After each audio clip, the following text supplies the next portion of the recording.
Welcome back. Now, you recall that one of the ways that we create a formula is we can do it manually. For example, if we wanted to multiply one cell times another cell and have the result here in column L, we can do that. So for example, what we would do is we would write the equal sign. We would then click on this cell. We would then place the asterisk, and then we would then click on this cell to get this result. And of course, one of the things we can do is we can grab this entire result by the handle, drag it down, and then we can have the same result on all of these areas. Now the question arises, what if all that you wanted to do was you wanted to multiply everything in one column only by one of the numbers here? So for example, you would want to see everything multiplied in this column by the various numbers here, which is not what you see here when you copy the equation down. In order to do that, you would have to create what's called an absolute reference. So in this case, let's eliminate all of these formulas. See, if we look at them, you'll notice then that each version of the formula, when it's copied, adjusts to the sheet. So for example, you'll see that this third one is D5 times I5, which is everything in this row. You'll see that the next one is D6 times I6, which is everything in this row. So when we copied this formula down, all we did was we adjusted the formula down by each row.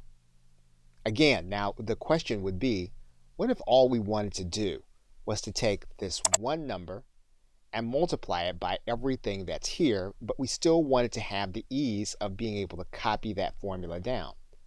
Well, what we would do is what's called an absolute reference.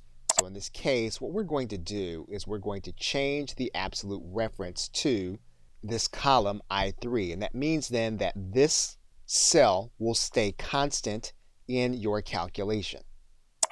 That would mean then that what we're going to do in our equation is we're going to put a $ in front of the I. We're going to put a $ in front of the 3. We're then going to click enter. You'll notice then that this formula doesn't change. But what we're going to do now is we're going to eliminate the formulas we copied down. We're now going to copy this formula down.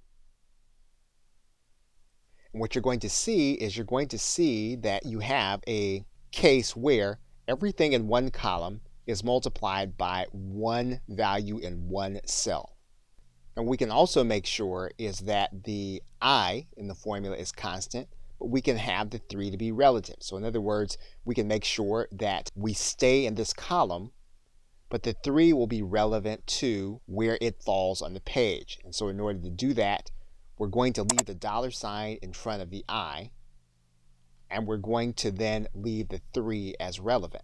You'll notice then that our formula doesn't change up top, but when we drag it down, the numbers then change. And that's because we've left this 3 as relative.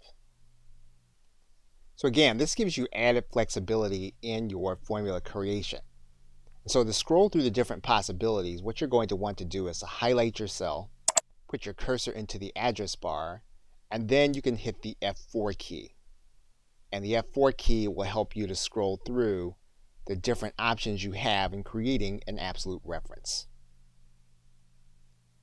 Okay, so with that, thanks, and I will see you in another video.